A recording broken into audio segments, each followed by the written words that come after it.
Olá, seja muito bem-vindo ao Bucafé News, um programa para o fortalecimento da fé e edificação pessoal. A Bíblia nunca foi tão atual. No programa de hoje nós estamos entrevistando Evilásio Diniz. Tudo bem, Evilásio? Tudo bem, Zé. O Evilásio, ele mora no DF, nas cidades Valparaíso de Goiás, nos arredores de Brasília. E o Evilásio tem uma característica, uma coisa em comum, que ele é uma pessoa que prega o Evangelho no sul da África, em alguns países do sul da África e na ilha de Madagascar. A ilha de Madagascar, acho que a maior parte conhece por causa do filme Madagascar, né?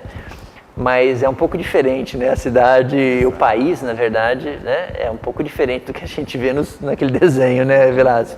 Exatamente. Evilásio, o que te levou a ir tão longe, né? Escolher esse, né? A África, Madagascar e alguns outros países ali. Exato.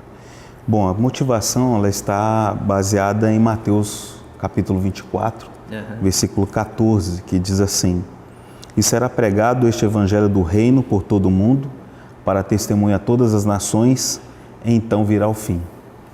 Então, esse versículo, já há alguns anos, o Senhor tem falado para um grupo de irmãos de que o Senhor Jesus, ele virá quando o evangelho do reino, ele for pregado em toda a terra habitada. E, graças a Deus, a África do Sul, Madagascar e Moçambique são habitados.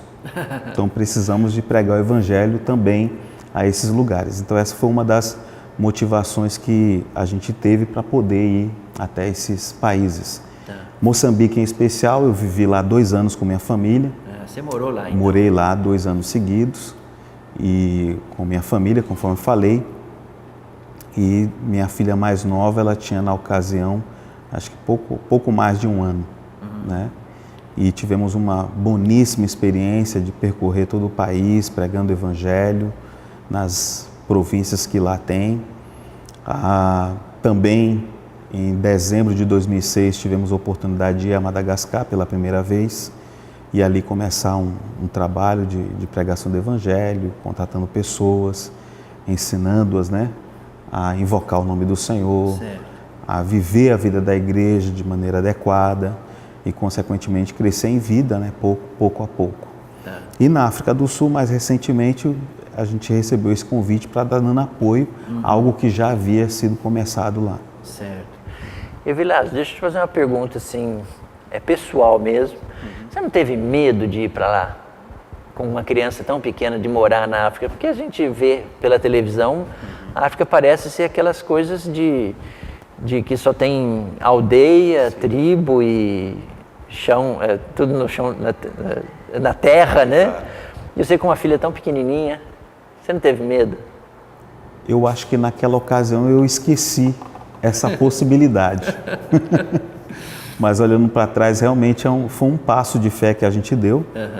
E a família e o apoio dela é importantíssimo.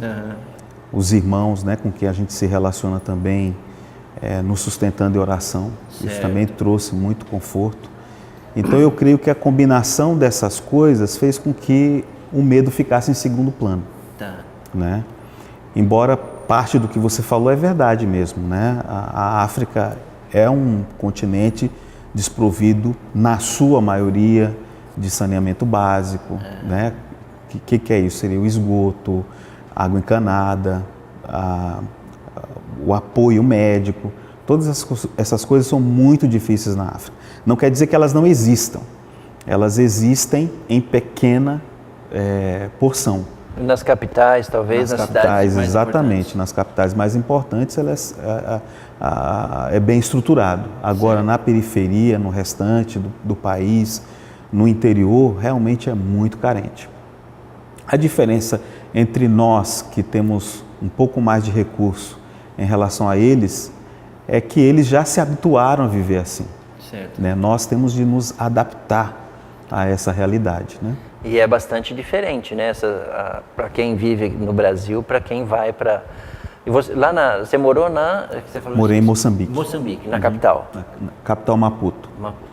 E a capital, aí é uma cidade tranquila, uma cidade como as nossas cidades aqui. Exatamente, uma cidade tranquila.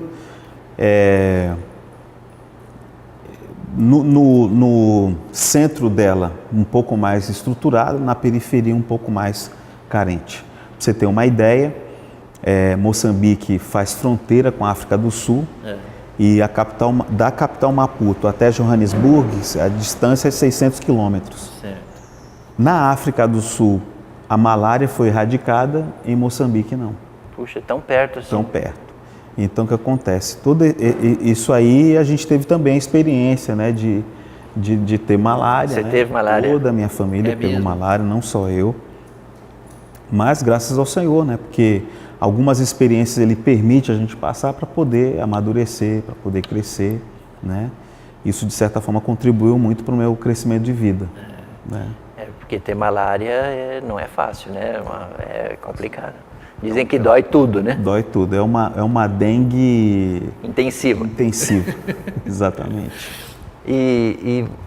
Assim, o que você fez lá, né? Você não ficou só na capital, você saiu para pregar o evangelho na região. Exatamente. Você foi até o interior desses países ou ficou mais na periferia da cidade? Não, fui ao interior desse país. Moçambique, em especial, ele é composto por 10 províncias, das quais, nesses dois anos, a gente visitou 8 delas, né? Então, seguindo do sul para o norte, né? Tem a província de Maputo, tem a província de Gaza, a província de Inhambane, a província de Sofala, a província de Tete, Zambésia, Cabo Delgado e Nampula. Você decorou todas as províncias. Eu não só decorei, como eu percorri, né? Então isso aí facilita verdade, muito, tá certo. Né? E dessas províncias, nesses 2 anos, a gente não conseguiu ir, na verdade, a Niassa, que é onde concentra-se 70% do rebanho de elefantes da África, né? Inclusive, morar no Niassa é um desafio, né? Porque é conviver com elefantes. A gente não teve oportunidade naquela altura de ir, mas em outros momentos a gente foi. E também em Cabo Delgado, né? Mas as 8 abaixo delas nós visitamos. E o que nós fazíamos nesses lugares? Nós batíamos de porta em porta, né?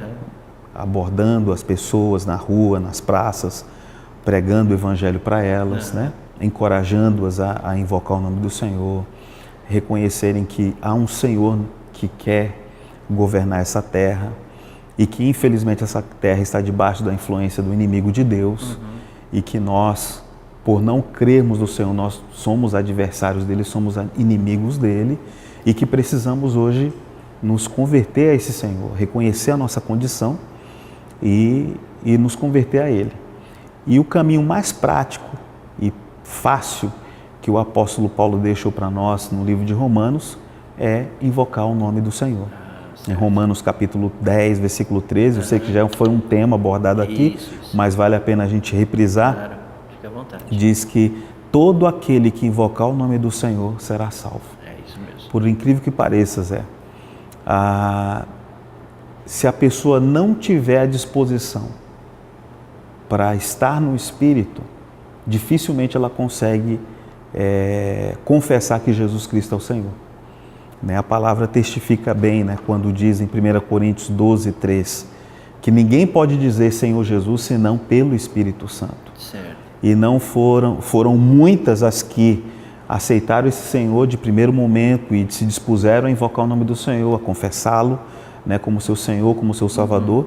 E houveram também alguns que também não se dispuseram a invocar, a aceitar o Senhor.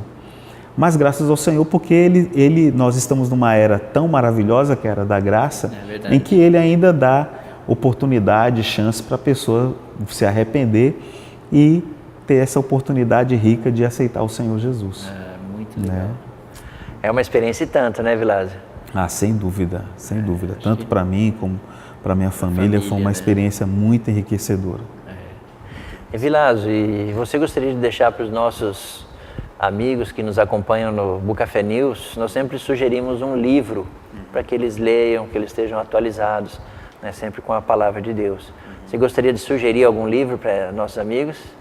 Eu queria sugerir o livro Foco de Deus, o Reino.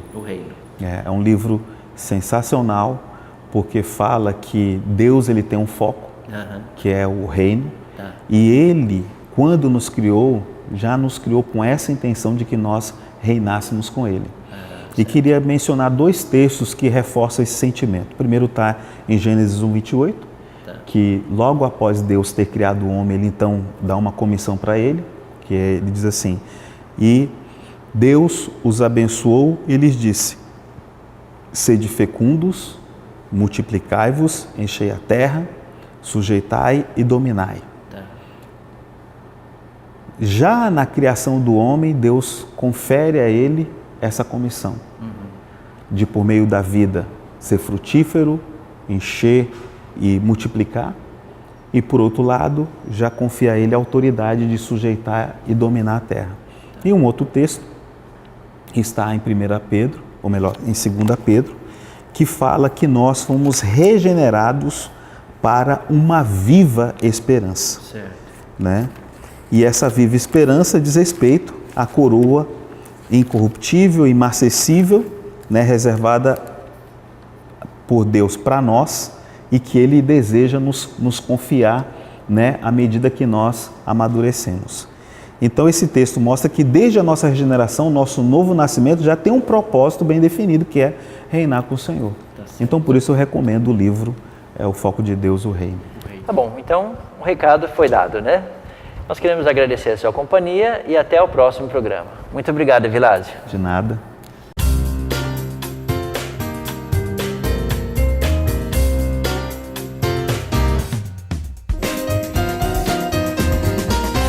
Bucafé News,